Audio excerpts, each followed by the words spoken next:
제 막내딸은 제 인생의 가장 큰 선물이었습니다. 나이 40을 훌쩍 넘긴 뒤에 얻은 아이였으니 제게는 그야말로 기적 같은 존재였지요. 아이를 낳을 수 없을 거라던 병원 진단을 뒤엎고 예기치 않게 찾아와 준 아이였기에 저는 물론이고 온 가족이 막내딸을 애지중지하며 키웠습니다. 나이 차이가 많이 나는 오빠들이 셋이나 있었지만 그 누구도 막내를 귀찮아하거나 부담스러워하지 않았습니다. 오히려 집안 모두가 막내딸을 위해 무슨 일이든 발벗고 나서던 기억이 납니다. 아침마다 학교에 가기 전이면 큰아들이 책가방을 메어주었고 둘째 아들은 간식거리를 사다 주었으며 셋째 아들은 놀아주느라 매번 시간을 쏟았습니다.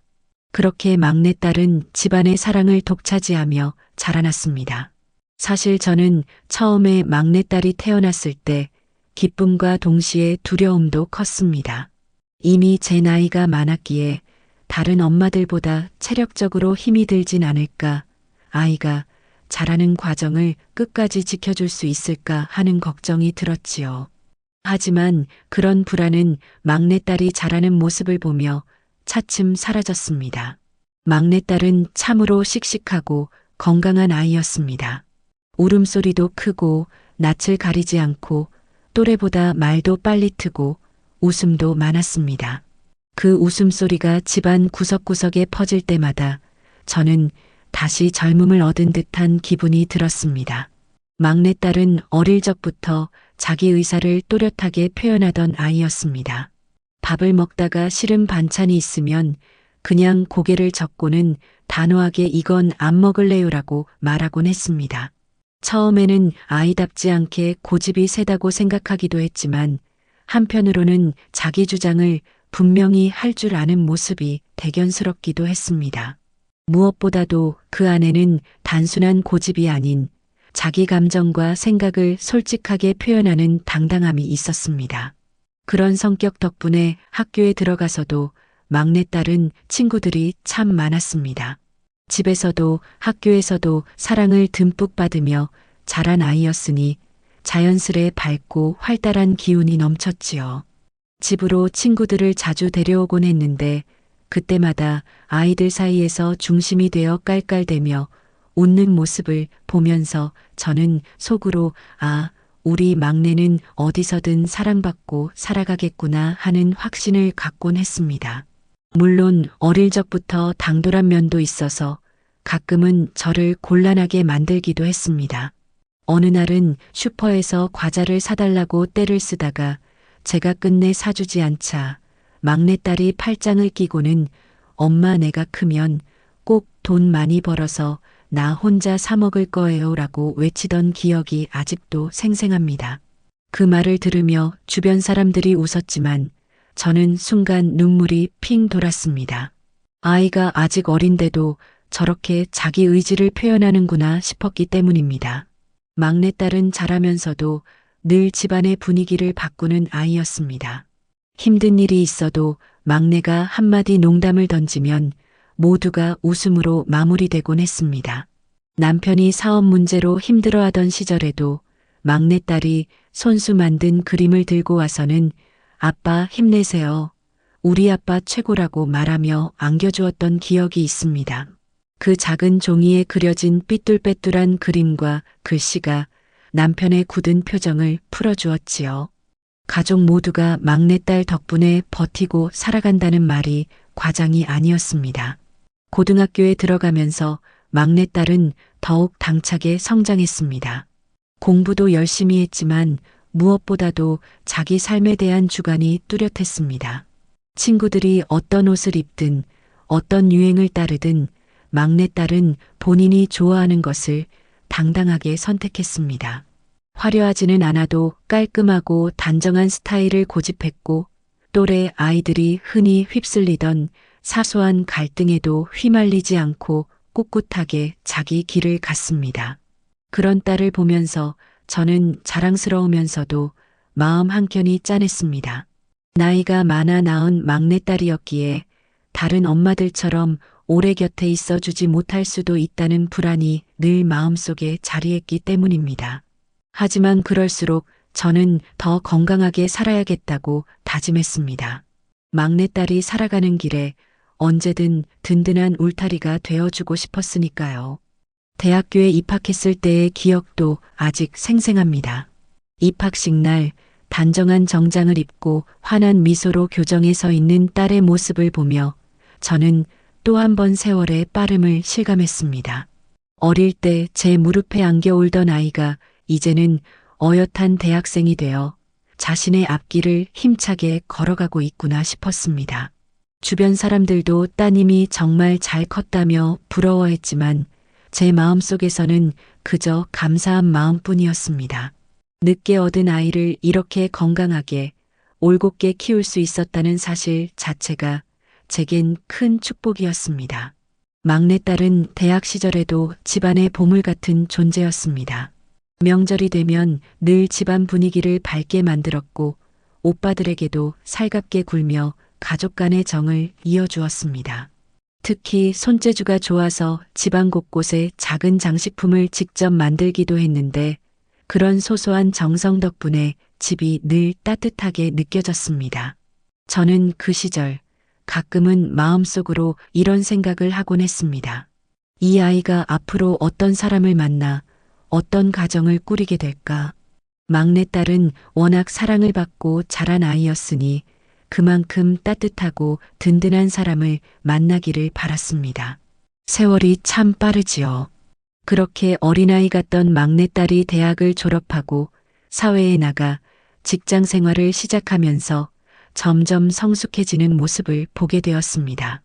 회사 생활이 쉽지 않아 눈물 지을 때도 있었지만 꿋꿋하게 이겨내는 모습을 보며 저는 마음속 깊이 감탄했습니다. 우리 집의 막내딸이 아니라 이제는 한 사람의 사회인으로서 자신의 몫을 해내고 있구나 싶었습니다. 그리고 마침내 막내딸이 결혼하고 싶은 사람이 있다고 집으로 데려왔을 때의 순간은 제 인생에서 가장 잊을 수 없는 장면 중 하나입니다. 막내딸이 어느 날 집으로 데리고 온 남자는 첫인상부터 참 단정한 사람이었습니다.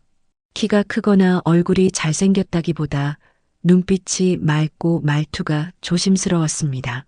무엇보다 제 앞에 앉아 있는 동안 막내딸을 바라보는 그의 시선이 참 따뜻했습니다. 저는 그 눈빛에서 이 남자가 우리 막내딸을 진심으로 아끼고 있다는 걸 느낄 수 있었습니다. 그날 저녁 딸은 얼굴이 발갛게 달아올라 있었습니다. 부끄러워하면서도 자랑스럽게 엄마 이 사람이랑 결혼하고 싶어요라고 말하던 목소리가 아직도 귓가에 생생합니다. 그 순간 제 마음은 여러 감정이 뒤섞였습니다. 막내딸이 드디어 사랑하는 사람을 만났다는 기쁨과 동시에 이제는 제 품을 떠나 다른 가정을 꾸리게 된다는 서운함이 밀려왔습니다. 그러나 결국 제가 해야 할 일은 딸의 행복을 지켜주는 것이었지요. 결혼 준비는 생각보다 빠르게 진행되었습니다. 두 집안이 만나는 날 저는 긴장된 마음으로 자리에 앉아 있었습니다. 혹여라도 서로의 기준이 맞지 않아 분위기가 어색해질까 걱정이 되었지만 다행히 사위 쪽 부모님도 참 인자하고 겸손한 분들이셨습니다. 막내딸이 이렇게 좋은 집안과 인연을 맺게 된 것도 복이라고 생각했습니다. 결혼식 날 막내딸이 웨딩드레스를 입고 저에게 다가왔을 때 저는 결국 눈물을 참지 못했습니다. 흰 드레스를 입고 환하게 웃는 모습은 제게 더할 나위 없이 아름다웠습니다. 어릴 적 제 무릎 위에서 까르르 웃던 그 아이가 이제는 한 남자의 아내가 되어 새로운 길을 걷는구나. 세월이 이토록 빠르게 흐른 것이 믿기지 않았습니다. 사람들 앞에서 딸의 손을 사위에게 건네는 순간 제 마음속에서는 수많은 기억들이 파노라마처럼 스쳐갔습니다. 결혼 생활 초반 막내딸은 자주 전화를 걸어왔습니다. 엄마, 오늘은 저녁을 뭘 해줄까요? 하며 요리법을 묻기도 했고 엄마 남편이 오늘 피곤하대요라며 걱정스러운 목소리를 내기도 했습니다. 저는 딸이 잘 적응해 나가고 있다는 사실에 안도하면서도 여전히 딸이 제게 의지하고 있다는 사실이 든든했습니다. 딸은 아직도 제 눈에는 어리게만 보였으니까요. 그러던 중 결혼 1년 차에 막내딸이 임신 소식을 전해주었습니다. 그날의 벅찬 감정을 어떻게 다 표현할 수 있을까요? 전화를 붙잡고 엄마 나 아기 가졌어요 라고 말하는 딸의 목소리를 들었을 때 저는 하늘이 내려준 또 다른 선물을 받은 것 같았습니다. 그토록 사랑하는 딸이 이제는 새로운 생명을 품었다는 사실이 믿기지 않았습니다. 임신 기간 내내 저는 자주 딸 집을 찾아갔습니다. 반찬을 챙겨다 주고 몸 조심하라고 당부하면서도 마음속으로는 늘 기도했습니다. 제 나이에 손주를 본다는 것은 다시 한번 젊음을 선물 받는 것 같았습니다. 딸이 배를 쓸어내리며 엄마 아기가 움직여요라고 말할 때마다 저도 함께 가슴이 뛰었습니다. 마침내 손주가 세상에 태어난 날 저는 병원 복도에서 발을 동동 굴리며 긴 시간을 기다렸습니다. 문이 열리고 작은 아기를 안은 간호사가 나오자 제 눈앞이 아득해지면서 눈물이 쏟아졌습니다. 조그마한 손, 숨결 같은 울음소리, 그리고 아직 세상에 적응하지 못해 웅크린 그 모습? 세상을 다 얻은 것 같은 벅찬 감정이 밀려왔습니다. 손주를 처음 안아본 순간 저는 또 한 번의 인생을 시작하는 기분이 들었습니다. 막내딸을 품에 안았던 그때처럼 다시는 놓치고 싶지 않은 소중한 존재가 내 곁에 찾아왔구나 싶었습니다. 그리고 속으로 다짐했습니다. 이 아이가 살아가는 길에 어떤 고난이 있더라도 나는 반드시 지켜내겠다고 말입니다. 딸과 사위는 초반에는 참 다정했습니다. 손주를 함께 안고 웃는 모습은 정말 행복한 가정의 표본처럼 보였습니다. 저는 그런 모습만 봐도 마음이 놓였고 제 역할은 그저 뒤에서 묵묵히 지켜보는 것이라 생각했습니다. 다만 세상 일이란 늘 뜻대로만 흘러가지 않지요. 그 행복이 오래가진 못하리라는 걸 그때는 알지 못했습니다. 손주가 돌잔치를 치르고 조금 더 시간이 흘렀을 무렵이었습니다. 겉으로 보기에 막내딸의 가정은 평온해 보였지만 막내딸의 표정에서 조금씩 그림자가 드리우기 시작했습니다.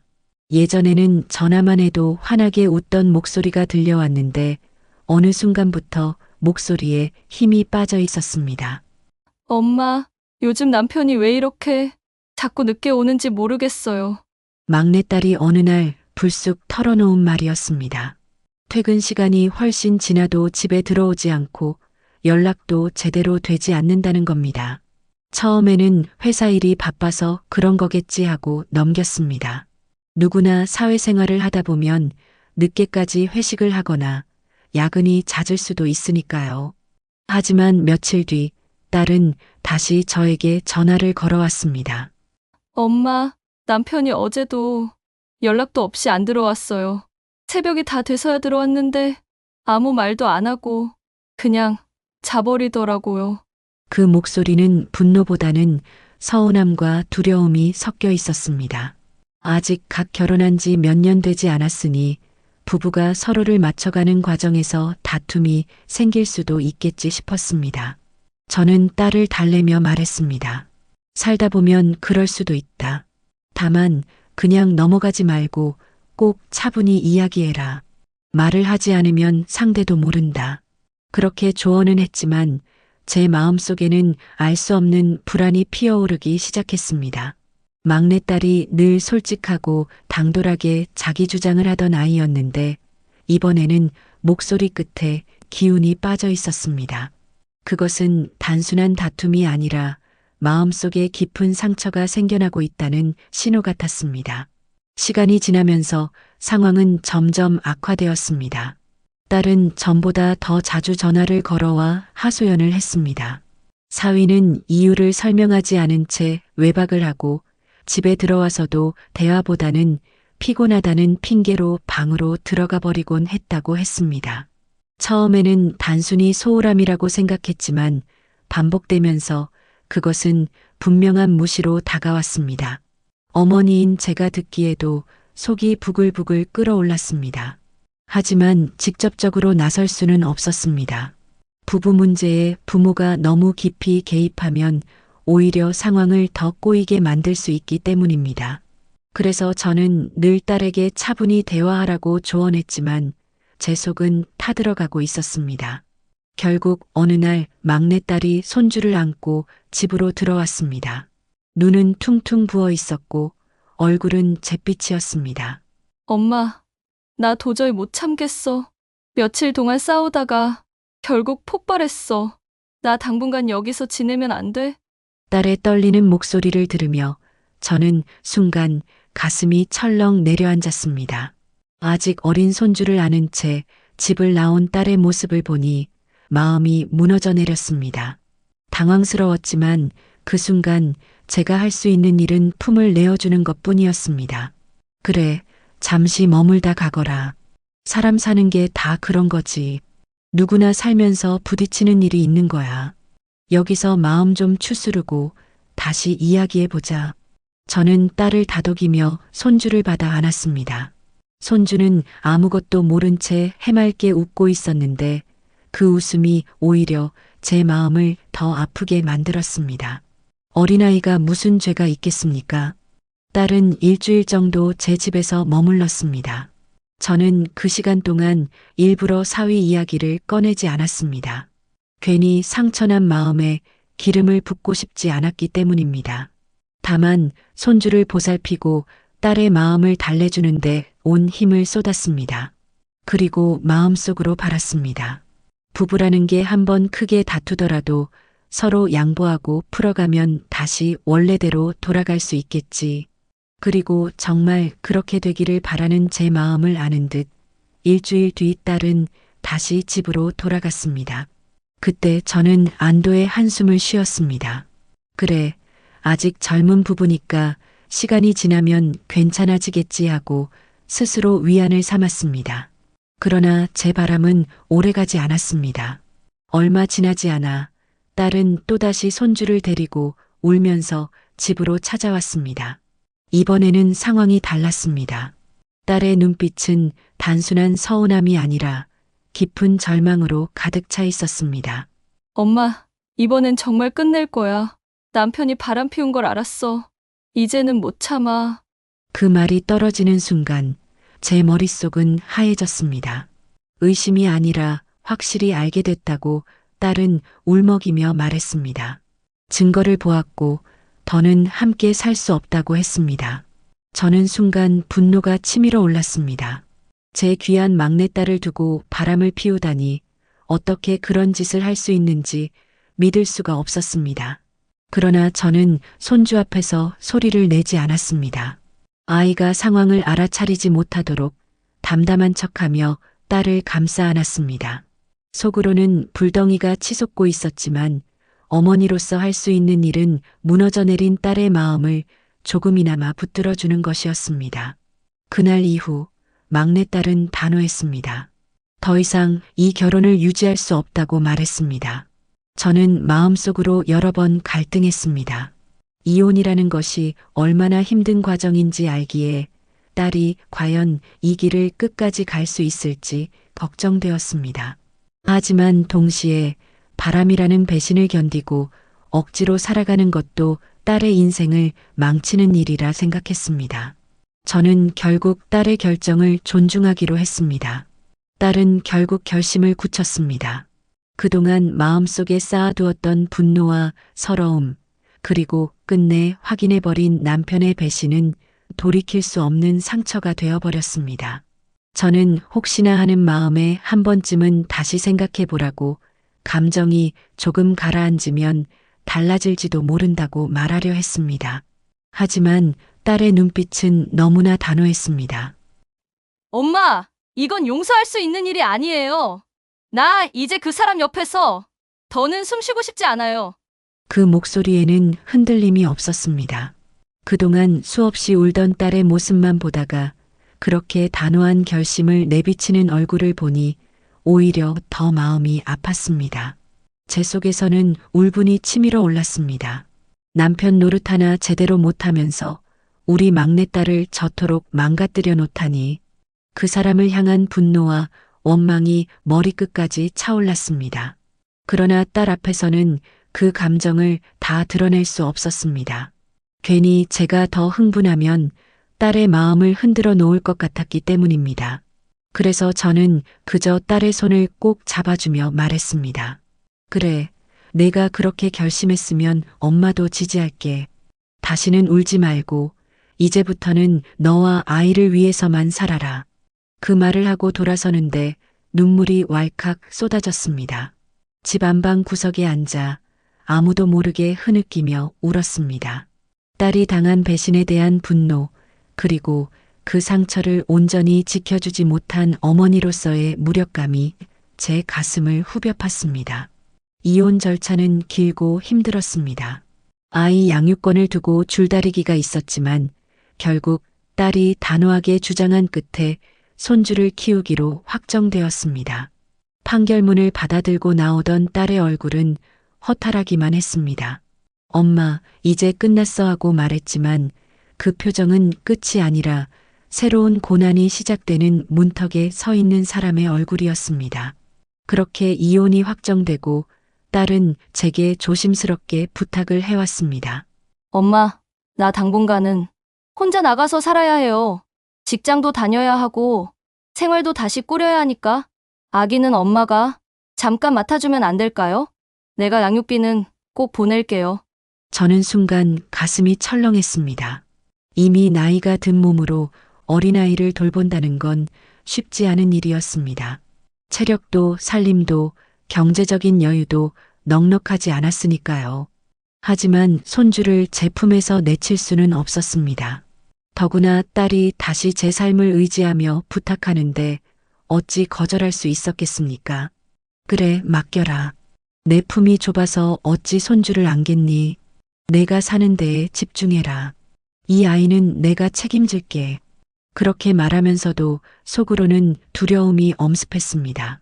하지만 그 두려움조차 손주의 작은 손을 잡는 순간 조금은 사라졌습니다. 그날부터 제 삶은 완전히 달라졌습니다. 새벽같이 일어나 손주의 아침밥을 차리고 옷을 입혀 어린이집에 데려다주는 일이 제 하루의 시작이 되었습니다. 오후에는 다시 아이를 데리고 와 밥을 먹이고 씻기고 재우는 것으로 하루를 마쳤습니다. 아이가 낮잠을 자는 동안에도 저는 빨래와 집안일을 서둘러 마무리해야 했습니다. 하루가 온전히 손주에게 묶여버린 셈이었습니다. 체력적으로는 정말 버거웠습니다. 아이가 뛰어다니는 걸 따라가다 보면 금세 숨이 차올랐고 허리와 무릎은 점점 더 자주 저려왔습니다. 한밤중에 아이가 보채기라도 하면 제 잠은 늘 끊겼습니다. 아침마다 부은 눈을 부비며 또 하루를 시작해야 했습니다. 경제적인 부담도 무겁게 다가왔습니다. 처음에는 딸이 약속한 대로 양육비를 보내주겠거니 했습니다. 하지만 한두 번 조금 늦는다는 말이 있은 후로는 어느새 아무 소식도 없어졌습니다. 생활비에 손주의 교육비, 옷값, 병원비까지 고스란히 제 몫이 되었습니다. 가진 돈을 쪼개었으며 사소한 지출도 줄여야 했습니다. 장바구니를 들고 마트에 가면 손주 먹일 것만 챙기고 제 몫은 자연스레 뒤로 미뤘습니다. 밤이 되면 부엌 의자에 앉아 한숨을 내쉬곤 했습니다. 몸은 천근만근인데 손주의 웃음을 보면 또 하루를 견뎌낼 힘이 생기곤 했습니다. 하지만 그 웃음 뒤에 가려진 현실은 결코 가볍지 않았습니다. 그렇게 저는 딸의 결단과 이혼 확정 이후 손주 양육이라는 새로운 무게를 떠안게 되었습니다. 딸을 향한 분노와 슬픔, 그리고 아이를 향한 책임감이 뒤엉킨 채로 제 삶은 전혀 다른 길 위에 놓이게 되었습니다. 시간이 조금 더 흐르자 저는 더 이상 참을 수가 없었습니다. 손주를 키우는 일이 단순히 품만 드는 게 아니라 돈이 끝없이 드는 일이었기 때문입니다. 기저귀며 분유, 옷가지며 어린이집 비용까지 하루하루 쪼개 쓰다 보면 손에 쥔 돈은 금세 바닥을 보이곤 했습니다. 처음에는 딸이 약속했던 말이 있기에 참고 기다렸습니다. 엄마, 내가 양육비는 매달 꼭 보낼게요. 그 말 한마디만 믿고 버텼습니다. 하지만 몇 달이 지나도 통장은 텅 빈 채였고 딸은 그 이야기를 먼저 꺼내지 않았습니다. 결국 어느 날 저는 전화를 걸어버렸습니다. 그동안 꾹꾹 눌러 참아왔던 말을 꺼내야겠다는 생각이 들었습니다. 얘야, 너 처음에 엄마한테 뭐라고 했니? 양육비 꼭 보내겠다고 하지 않았니? 그런데 지금 몇 달째 아무 소식도 없고 엄마 혼자 이 아이 키우느라 죽을 맛이다. 도대체 왜 안 보내는 거냐? 제 목소리는 떨렸습니다. 화가 나서라기보다 서러움과 지친 마음이 북받쳐 올라왔기 때문이었습니다. 잠시 정적이 흘렀습니다. 그리고 딸의 목소리가 들려왔습니다. 엄마, 나도 혼자 살다 보니 돈 들어갈 데가 많아. 집세도 내야 하고, 교통비도 내야 하고, 회사 생활하면서 빠져나가는 게 얼마나 많은데 조금만 이해해 줘. 그 대답을 듣는 순간 저는 깊은 한숨이 나왔습니다. 그런 말은 처음부터 끝까지 제 귀에는 변명으로밖에 들리지 않았습니다. 혼자 산다고 힘든 건 알지만 그렇다고 손주를 맡겨놓고 한 푼도 보내지 않는 게 어떻게 이해가 될 수 있겠습니까? 얘야, 내가 힘든 거 엄마 모르는 거 아니다. 하지만 내가 힘들다고 해서 이해가 필요한 걸 안 먹고 안 입고 살 수는 없는 거 아니냐? 엄마도 이제 나이가 있는데 내가 약속한 것조차 지키지 않으니 내가 얼마나 허탈한지 아냐? 제 목소리는 점점 굳어졌습니다. 하지만 딸은 여전히 같은 말만 되풀이했습니다. 엄마, 내가 돈이 남아돌아서 안 보내는 게 아니잖아. 진짜 여유가 없으니까. 그렇지? 내가 조금 더 자리 잡으면 그때 보내면 되잖아. 그 말은 제 가슴에 더 깊은 상처를 남겼습니다. 자리 잡으면 언젠가 보내겠다. 하지만 그 언젠가는 언제 올지 기약조차 없는 말이었습니다. 그저 오늘을 모면하려는 대답일 뿐이라는 걸 저는 너무나 잘 알았습니다. 전화를 끊고 나니 마음이 허무하게 무너져 내렸습니다. 딸은 여전히 어린아이처럼 책임을 뒤로 미룬 채 힘들다는 말만 하고 있었습니다. 하지만 정작 힘든 건 지금 제 어깨였고 제 삶이었습니다. 그날 밤 저는 손주가 곤히 잠든 얼굴을 바라보며 속으로 수없이 다짐했습니다. 그래, 딸이 못해준다면 내가 해야지. 이 아이가 무슨 죄가 있겠냐. 내가 이 늦은 나이에 다시 젖먹이 키우듯 살아가야 한다 해도 이 손주만큼은 버려두지 않겠다. 그러나 동시에 딸에 대한 서운함은 쉽게 사라지지 않았습니다. 한때는 제 전부였던 막내딸이 이제는 약속조차 지키지 않고 변명만 늘어놓고 있다는 사실이 제 가슴을 서서히 후벼 파고 있었습니다. 그날 이후로도 저는 딸이 양육비를 보내주기를 기다렸습니다. 하지만 한 달, 두 달 아무런 소식이 없었습니다. 손주는 나날이 커갔고 그만큼 들어가는 돈도 늘어났습니다. 분유에서 이유식으로, 작은 옷에서 조금 더 큰 옷으로 바꿔야 했습니다. 병원에 데려가야 할 일도 잦아졌습니다. 그럴 때마다 저는 빈 지갑을 들여다보며 깊은 한숨을 쉬었습니다. 더 이상은 참을 수 없었습니다. 딸이 나 몰라라 하고 있다는 생각에 억울함이 치밀어 올랐습니다. 그래서 어느 저녁 딸에게 전화를 걸어 다시 한번 분명하게 말했습니다. 얘야, 이제는 내가 양육비를 보내야겠다. 엄마도 한계가 있다. 약속한 건 약속대로 지켜야 하지 않겠니? 내가 이렇게 계속 미루면 엄마는 더는 버틸 수가 없다. 제 목소리는 떨리고 날카로웠습니다. 그동안 눌러왔던 분노와 서운함이 한꺼번에 터져 나온 것이었습니다. 그러자 딸은 그동안과는 달리 짜증 섞인 목소리로 대꾸했습니다. 엄마, 왜 나한테만 그렇게 뭐라고 해요? 양육비는 원래 애 아빠가 줘야 하는 거잖아요. 그 사람한테 달라고 하세요. 순간 저는 말문이 막혔습니다. 양육비의 주체가 전 남편이라는 건 맞는 말이었지만 정작 딸은 처음에 분명히 저에게 약속했습니다. 본인이 직접 책임지고 보내겠다고. 그런데 이제 와서 손을 털 듯 아빠한테 받으라며 저를 밀어내니 억장이 무너지는 기분이었습니다. 뭐라고? 내가 처음에 뭐라고 했니? 내가 직접 양육비를 보내겠다고 했잖아. 그 말 믿고 내가 이 아이를 맡은 거 아니냐? 그런데 이제 와서 내 전 남편한테 달라 한다고? 그게 무슨 말버릇이냐? 저는 목소리를 높이고 말았습니다.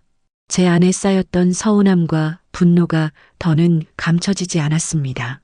하지만 딸은 물러서지 않았습니다. 오히려 더 큰 소리로 말했습니다. 엄마, 나도 힘들어요. 나도 먹고 살기 빠듯한데 어떻게 매달 돈을 보낼 수 있겠어요? 양육비는 법적으로도 아빠가 책임져야 하는 거잖아요. 엄마가 왜 나한테만 그렇게 집요하게 따져요? 그 말은 제 가슴을 찢어 놓았습니다. 딸의 힘듦을 모르는 건 아니었습니다. 하지만 그 힘듦을 핑계 삼아 어머니인 저에게만 모든 짐을 떠넘기고 있다는 사실이 더 견디기 힘들었습니다. 얘야, 내가 힘든 거 알아. 하지만 이 아이를 누가 매일같이 돌보고 있니? 그 책임을 고스란히 짊어지고 있는 게 누구니? 내가 그 약속을 해놓고 이제 와서 발뺌하면 나는 도대체 뭘 믿고 이 아이를 키워야 하니? 제 목소리는 분노와 슬픔으로 갈라졌습니다. 그러나 딸은 여전히 고개를 돌리고 말했습니다. 엄마, 난 진짜 여유가 없어요. 그러니까 이제 그만 좀 해요. 양육비 이야기만 나오면 미치겠어요. 그냥 애 아빠한테 받으세요, 엄마. 그 말은 제게 칼날 같았습니다. 그 순간 저는 더 이상 무슨 말을 해야 할지 몰랐습니다. 애써 붙들고 있던 희망이 한순간에 무너져 내리는 기분이었습니다. 전화를 끊고 나서 저는 한동안 아무 말도 못하고 멍하니 앉아 있었습니다. 손주는 제 옆에서 장난감을 가지고 놀며 깔깔 웃고 있었지만 제 마음은 무겁게 가라앉아 있었습니다. 딸과의 대화는 이제 더 이상 풀릴 기미가 보이지 않았습니다. 그렇게 저는 며칠을 고민했습니다. 딸에게서 돌아온 대답은 너무나도 매정했습니다. 엄마, 양육비는 애아빠한테 달라고 하세요. 그 말이 귀에 쩌렁쩌렁 맴돌았습니다. 저도 잘 알고 있습니다. 법적으로는 양육비를 아버지가 부담하는 게 맞다는 걸. 하지만 지금껏 그 책임을 한 번도 제대로 다하지 않았고 결국 제 어깨 위로만 모든 무게가 떨어지고 있었습니다. 그날 밤 저는 결국 손에 오래된 전화번호부를 꺼내 들었습니다. 전사위의 번호는 여전히 제 휴대폰에 저장되어 있었지만 한 번도 먼저 연락을 한 적은 없었습니다. 손가락이 덜덜 떨렸습니다.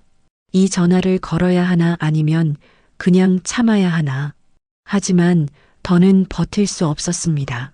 손주를 위해서라면 자존심이고 체면이고 다 내려놓아야 했습니다.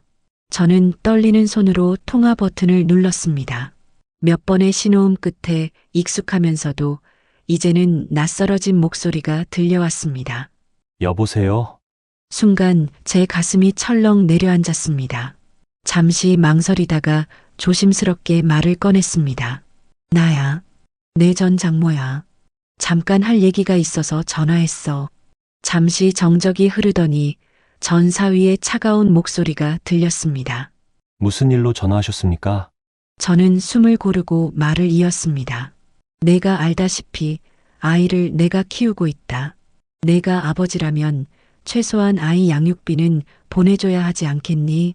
아무리 이혼했어도 아이는 내 자식이다. 책임을 져야 하지 않겠니?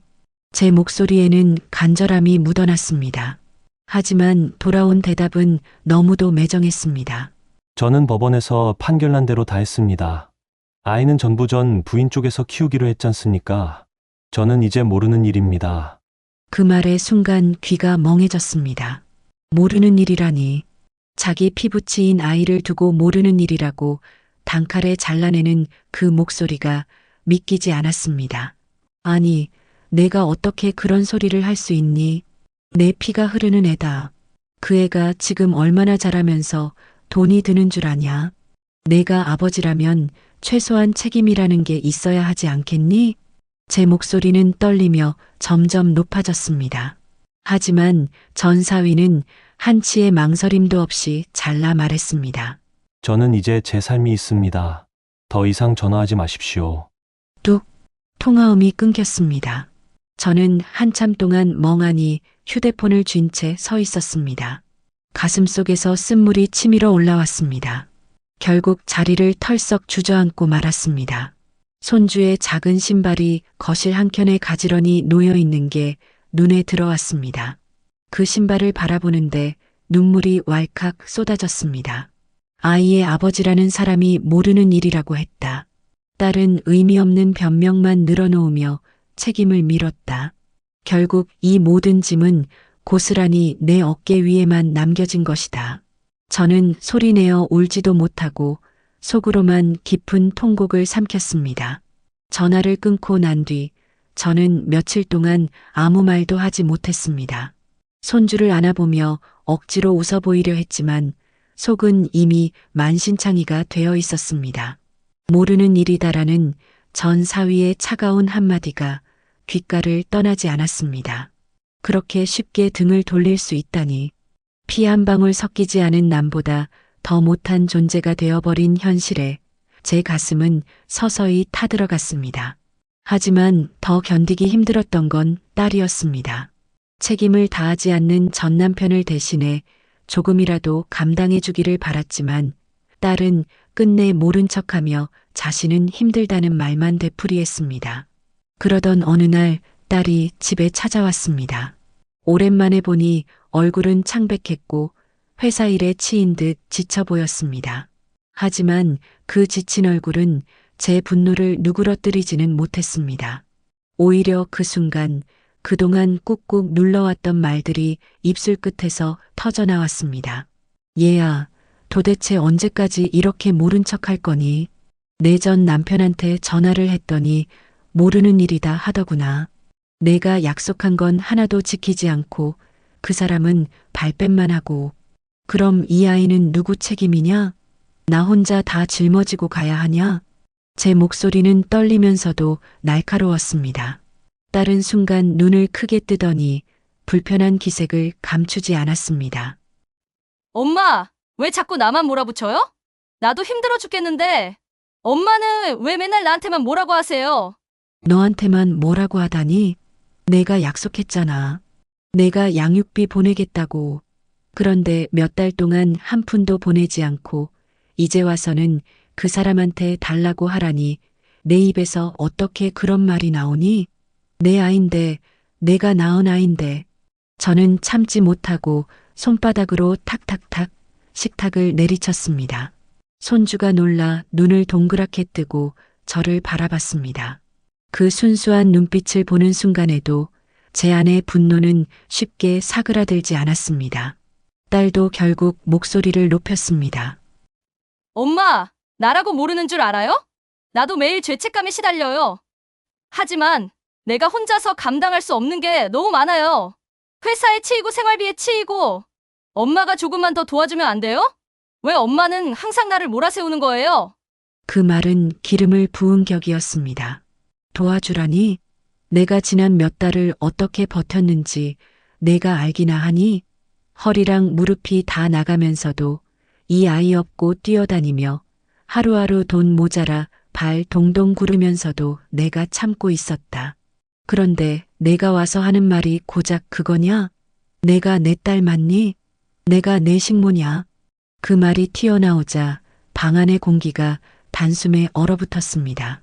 딸의 얼굴이 하얗게 굳어졌고 손주마저 울음을 터뜨렸습니다. 잠시의 침묵 뒤에 딸의 목소리가 떨리며 터져나왔습니다. 엄마, 어떻게 그런 말을 해요?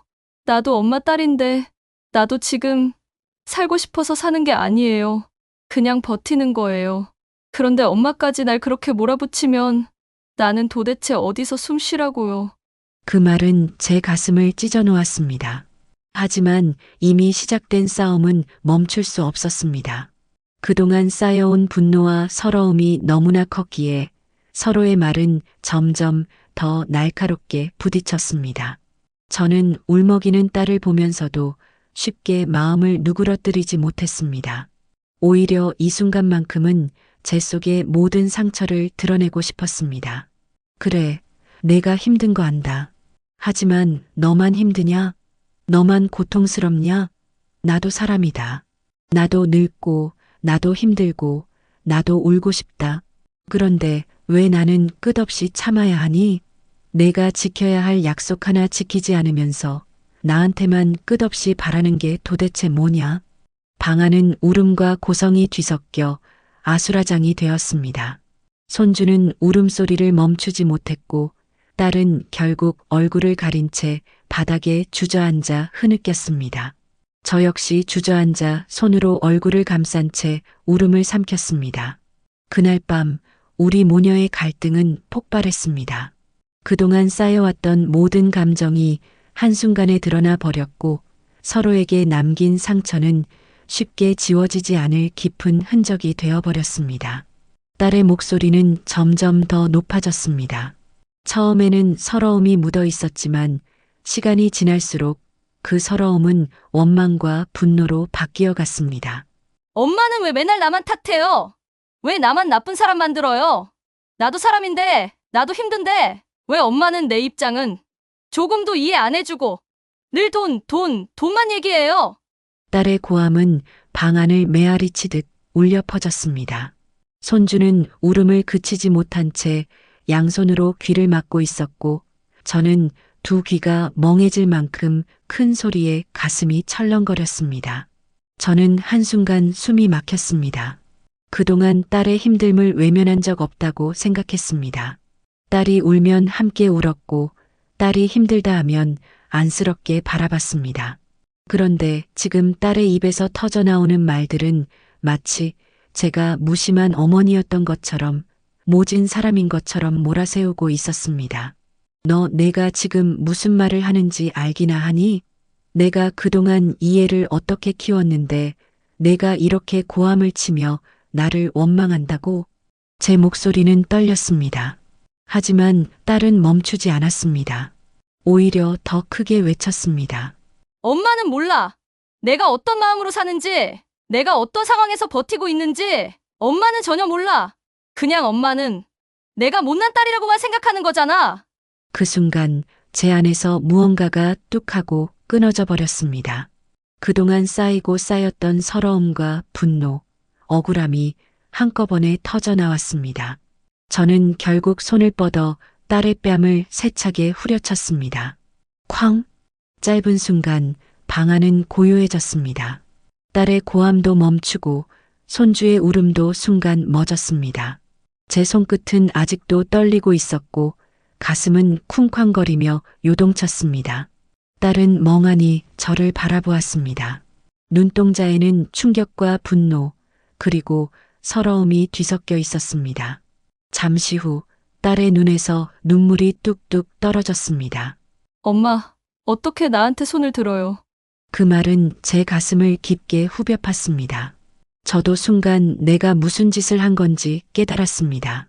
하지만 이미 손은 나가버렸고 그 행동은 되돌릴 수 없었습니다. 내가 내 식모냐? 내가 그렇게 소리 지르고 원망한다고 해서 내가 다 참고만 있어야 하니? 나도 더는 못 참겠다. 더는 못 견디겠다. 제 목소리는 오열에 가까웠습니다. 딸은 눈물을 닦을 겨를도 없이 손주의 손을 붙잡고 문을 열었습니다. 손주는 놀란 얼굴로 울먹이며 엄마의 손에 이끌렸습니다. 방 안에는 여전히 제 손끝에 남은 진동과 무겁게 내려앉은 공기만이 감돌았습니다. 딸은 뺨을 감싸준 채 한동안 저를 바라보다가 눈물이 쏟아지는 얼굴로 손주의 손을 움켜쥐었습니다. 아이는 놀라 울먹였지만 딸은 울음을 삼키며 재빨리 짐 몇 가지를 챙겼습니다. 됐어. 엄마 더는 못 있겠어. 그 한마디만 남기고 딸은 현관문을 벌컥 열고 나갔습니다. 아이는 신발조차 제대로 신지 못한 채 엄마 손에 이끌려 뛰어나갔습니다. 문이 닫히는 순간 집안은 한순간에 고요해졌습니다. 방금 전까지 울음과 고성이 뒤섞였던 공간이었는데 이젠 무겁고 적막한 정적만 감돌았습니다. 저는 멍하니 서 있다가 천천히 의자에 주저앉았습니다. 손끝은 여전히 떨리고 있었고 뺨을 때리던 순간이 계속 머릿속을 맴돌았습니다. 내가 무슨 짓을 한 거냐? 저는 두 손으로 얼굴을 감싸쥐고 흐느꼈습니다. 딸을 향한 분노가 순간의 불길로 치솟아 손을 올렸지만 남은 건 깊은 후회뿐이었습니다. 손주가 남기고 간 작은 인형이 거실 바닥에 나뒹굴고 있었습니다. 저는 그 인형을 들어 가슴에 끌어안았습니다. 인형에 남아있는 손주의 체온이 느껴지는 것 같아 오열이 터져 나왔습니다. 애는 무슨 죄가 있니? 내가 지켜준다더니 결국 상처만 주고 말았구나. 허탈감이 밀려왔습니다. 늦은 나이에 손주를 품에 안고 다시 살아갈 이유를 찾았다고 생각했는데 지금 제 품은 텅 비어 있었습니다. 딸과 손주가 빠져나간 자리는 마치 집안에서 빛을 다 꺼버린 것처럼 어둡고 차가웠습니다. 저는 한참 동안 그대로 앉아 있었습니다. 부엌의 시계 초침 소리가 또박또박 들려왔고 빈집 같은 고독이 마음을 짓눌렀습니다. 딸의 뒷모습이 자꾸 눈앞에 아른거렸습니다. 결국 제 손이 만든 상처가 두 사람을 내쫓아버린 것 같아 가슴이 찢어질 듯 아팠습니다. 참아야 했는데 한 번만 더 참았어야 했는데 스스로에게 수없이 되뇌었지만 이미 늦은 말이었습니다. 그날 밤 저는 불 꺼진 방 안에서 끝내 잠을 이루지 못했습니다. 그날 이후 집은 더욱 적막했습니다. 현관문이 닫힌 뒤로는 딸에게서 아무런 연락이 오지 않았습니다. 저 역시 먼저 전화를 걸지 못했습니다. 분노와 후회가 뒤섞여 마음은 들끓었지만 자존심과 두려움 때문에 손가락이 휴대폰 위에서 망설이기만 했습니다. 하루, 이틀, 그리고 한 달. 시간은 흐르는데 집안은 텅 빈 채로 흘러갔습니다. 식탁 위엔 늘 세 사람이 앉아 밥을 먹던 그릇자리가 그대로 비어 있었고 방 안 어딘가에는 손주가 두고 간 작은 장난감이 먼지를 뒤집어 쓴 채 놓여 있었습니다. 밤이 되면 집안은 더욱 공허했습니다. 손주의 웃음소리 대신 시계 초침 소리만 귓가에 맴돌았습니다. 눈을 감으면 손주가 제 무릎 위에 앉아 까르르 웃던 모습이 떠올랐습니다. 그러다 보면 저도 모르게 눈물이 흘렀습니다. 어쩌다 딸의 소식이 궁금해 전화를 붙잡고 있으면 머릿속에서는 그날의 마지막 장면이 떠올랐습니다. 울먹이며 아이의 손을 끌고 뛰쳐나가던 딸의 뒷모습.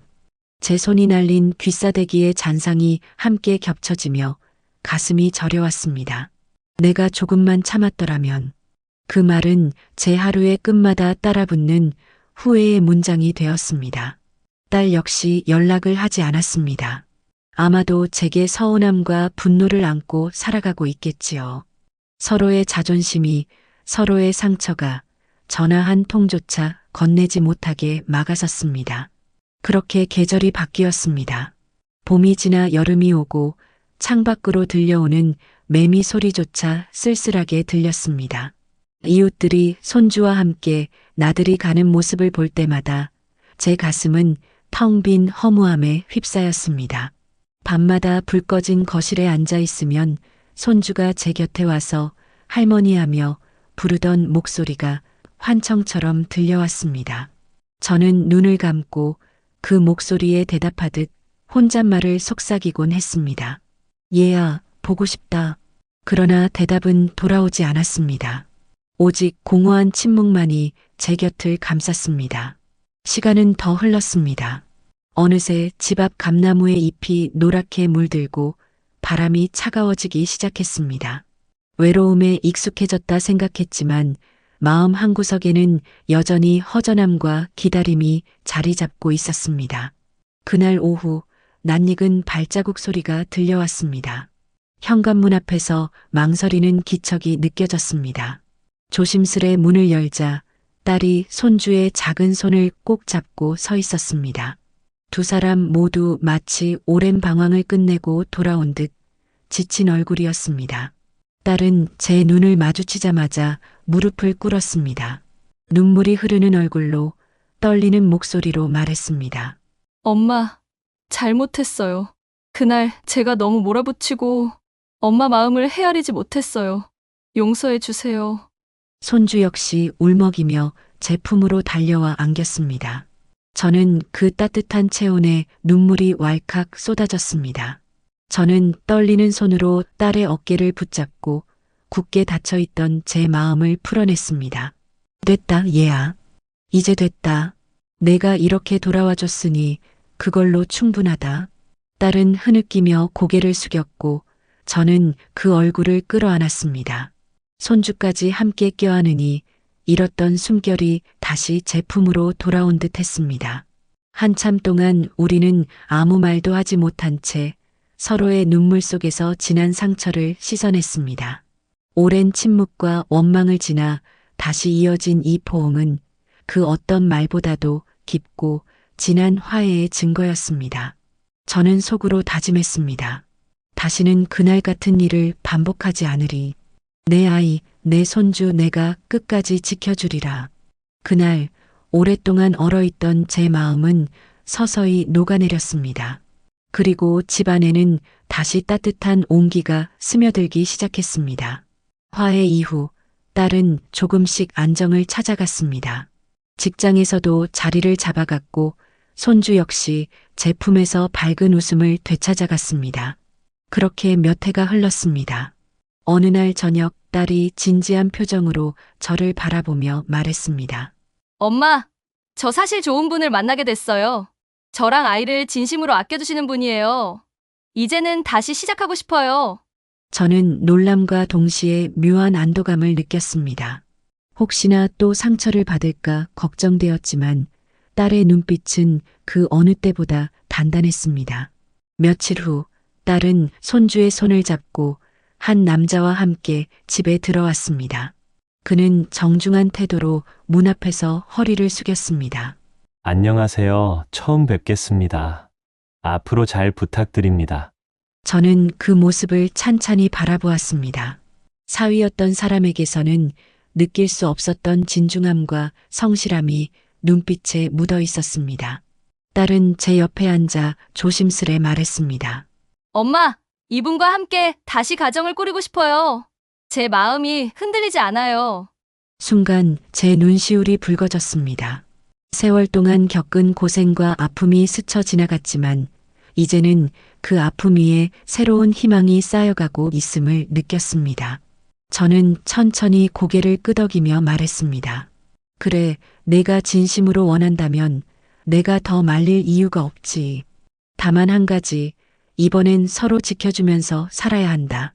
내가 상처받지 않기를, 아이가 행복하길 바란다. 딸은 눈물이 맺힌 눈으로 제 손을 꼭 잡았습니다. 손주도 제 무릎에 안기며 작은 목소리로 속삭였습니다. 할머니, 나 이제 행복해질 거예요. 그 순간 제 마음속 깊은 곳에서 얼어붙어 있던 무게가 풀어져 내려갔습니다. 딸의 재혼식은 조용했지만 따뜻했습니다. 그날 이후 집안의 분위기는 조금씩 달라졌습니다. 딸은 더 이상 지친 얼굴이 아니었고 손주는 날마다 밝아졌습니다. 새 아빠를 아저씨라 부르던 손주는 어느새 자연스럽게 아빠라 부르며 환하게 웃었습니다. 저는 처음엔 불안했습니다. 혹시나 또 상처받지 않을까, 혹시나 손주가 혼란스러워하지 않을까. 하지만 시간이 흐를수록 두 사람의 모습은 제 걱정을 천천히 지워주었습니다. 주말이면 셋이서 함께 놀러 다니는 모습을 보았습니다. 손주는 그 옆에서 연신 웃음을 터뜨렸습니다. 예전엔 쉽게 울던 아이였는데 이제는 뛰어놀며 환하게 웃는 모습이 당연해진 듯 했습니다. 어느 날 손주가 제 곁에 와서 말했습니다. 할머니, 나 이제 좋아. 엄마랑 아빠랑 같이 있어서 행복해. 그 한마디에 제 눈가가 젖었습니다. 그동안 이 아이의 웃음을 지키기 위해 얼마나 많은 눈물을 삼켰던가. 이제는 그 웃음이 진짜가 된 듯 했습니다. 저는 멀리서 웃고 있는 딸을 바라봤습니다. 예전에 지쳐 울던 얼굴이 아니라 삶을 다시 살아가려는 여인의 얼굴이었습니다. 그 곁에 서 있는 새 사위도 듬직하게 보였습니다. 저는 마음속으로 조용히 기도했습니다. 이제 제발 이 웃음이 오래오래 이어지기를. 그날 저녁 집으로 돌아오는 길에 가을 하늘이 유난히도 높고 맑아 보였습니다. 마치 오랫동안 짙게 깔려있던 구름이 걷히고 새로운 빛이 내려앉는 것 같았습니다. 딸이 재혼하고 손주가 새로운 가정에서 웃음을 잃지 않고 살아가는 모습을 확인한 뒤부터 제 마음은 한결 가벼워졌습니다. 오랫동안 마음 한구석을 짓누르던 무거운 짐을 내려놓은 듯 했습니다. 예전에는 하루하루가 버티는 시간이었습니다. 아이를 키우느라 지치고 딸과의 갈등으로 괴로웠던 그 시간들이 제 삶을 어둡게 했었지요. 하지만 이제는 다릅니다. 딸은 제품을 떠나 자기 삶을 책임있게 살고 있고 손주는 따뜻한 사랑 속에서 자라나고 있습니다. 저는 늦은 나이에야 비로소 제 자신을 돌아보게 되었습니다. 그동안 늘 남을 위해 살았지만 이제는 저 자신을 위해 살고 싶다는 마음이 조금씩 피어났습니다. 아침마다 집 앞 공원을 산책하며 하늘을 올려다보는 시간이 많아졌습니다. 계절 따라 변하는 나무와 꽃을 보며 나도 아직 살아있구나 하는 마음을 느꼈습니다. 동네 어르신들과 함께 차를 마시고 가끔은 노인대학에서 배움의 즐거움도 찾았습니다. 저녁 무렵 혼자 앉아 차 한 잔을 마실 때면 지난날의 아픔들이 스쳐가곤 합니다. 그러나 이제는 그 아픔마저 제 삶의 한 부분으로 받아들일 수 있게 되었습니다. 나도 이제는 괜찮다. 혼자여도 괜찮다. 입 밖으로 그 말을 꺼내는 순간 제 마음은 오히려 단단해졌습니다.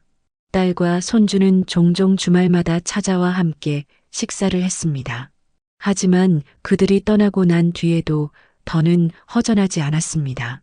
집안에 남은 고요함을 저는 이제 외로움이 아닌 평온으로 받아들였습니다. 삶은 결국 계속됩니다. 누구와 함께하든 혹은 혼자이든 그 속에서 작은 기쁨을 찾아내는 것이 진정한 행복이라는 걸 이제야 깨달았습니다. 세월은 참 빠르게 흘렀습니다. 제품에 안겨 울던 아이가 어느덧 키가 훌쩍 자라 학교에 다니게 되었습니다. 걸음마를 하던 작은 발자국은 이제 힘찬 발소리가 되었고 천진난만한 웃음소리는 점점 더 깊은 울림으로 다가왔습니다. 어버이날이 다가오던 날 저는 여느 때처럼 조용히 집안일을 하고 있었습니다. 그런데 현관문이 열리고 손주가 밝은 얼굴로 들어왔습니다. 손에는 작은 꽃다발이 들려 있었습니다. 빨간 카네이션 몇 송이가 정성스럽게 포장되어 있었습니다. 할머니, 어버이날이에요. 저 이거 드리려고 왔어요. 손주는 쑥스러운 듯 꽃을 내밀었습니다. 저는 순간 가슴이 뭉클해졌습니다. 작은 꽃 몇 송이가 그동안의 세월과 아픔을 모두 위로해주는 듯 했습니다. 저는 손주의 손을 꼭 잡으며 말했습니다. 고맙다 얘야. 할머니 마음이 다 녹는구나. 손주는 환하게 웃으며 제 품에 안겼습니다. 그 순간 집안 가득 웃음이 퍼졌습니다. 저는 눈가가 젖었지만 그 눈물은 슬픔이 아니라 기쁨이었습니다. 손주의 따뜻한 마음이 세월의 무게로 굳어있던 제 마음을 부드럽게 풀어주었습니다. 이제 나는 더 바랄 게 없다. 속으로 그렇게 되뇌이며 저는 손주의 머리를 쓰다듬었습니다. 딸은 재혼 후 달라졌습니다. 이전처럼 늘 지쳐있던 얼굴이 아니라 이제는 웃음이 많아지고 눈빛도 한결 부드러워졌습니다. 새 남편과 손을 꼭 잡고 집을 찾아오는 일이 잦아졌습니다. 주말이면 새 식구가 함께 현관문을 열고 들어왔습니다. 손주는 뛰어들며 외쳤습니다. 할머니, 저 왔어요. 그 뒤로 딸이 밝게 웃으며 따라 들어왔고 새 사위는 두 손 가득 과일과 반찬거리를 들고 늘 정중하게 인사했습니다. 어머니, 저희 왔습니다. 집안은 오랜만에 활기가 돌았습니다. 세 사람의 웃음소리와 대화가 집안을 채웠고 저는 그 모습을 바라보는 것만으로도 마음이 따뜻해졌습니다. 딸은 부엌에서 제 손을 잡으며 말하곤 했습니다. 엄마, 이제는 제가 더 잘할게요. 엄마 혼자 힘들게 하진 않을 거예요. 저는 그 말에 눈시울이 붉어졌습니다. 딸의 얼굴에서 진심이 느껴졌고 그 곁에 든든히 서 있는 새 사위의 모습은 큰 위로가 되었습니다. 손주는 늘 제 곁에 와서 안기며 말했습니다. 할머니, 우리 집은 이제 행복해요. 그 말을 듣는 순간 제 가슴에 켜켜이 쌓였던 지난날의 아픔이 조금씩 녹아내리는 듯 했습니다. 식탁에 둘러앉아 함께 밥을 먹는 시간이 다시 돌아왔습니다. 예전엔 결핍과 갈등으로 가득했던 자리가 이제는 화목과 웃음으로 채워졌습니다. 저는 속으로 감사했습니다. 이제야 내 딸도 내 손주도 제자리를 찾았구나. 그리고 나 또한 이렇게 평안함을 다시 누리게 되는구나. 한 달 뒤 딸은 또다시 새 남편, 손주와 함께 집을 찾아왔습니다. 함께 저녁을 나눈 뒤 손주와 사위는 거실에서 TV를 보며 한참 웃고 있었습니다. 딸은 부엌에서 그릇을 닦다 제 옆에 조심스레 앉았습니다. 한동안 말이 없던 딸이 불쑥 낮은 목소리로 말했습니다. 엄마, 사실 오늘은 꼭 하고 싶은 말이 있어요. 저는 놀란 눈으로 딸을 바라봤습니다. 딸은 잠시 숨을 고르더니 눈빛을 가라앉히며 말을 이어갔습니다. 예전에 제가 엄마한테 고함을 치고 애 씻기라고 소리 지르고 심지어 엄마를 원망했던 말들 지금 생각하면 너무 부끄럽고 죄송해요.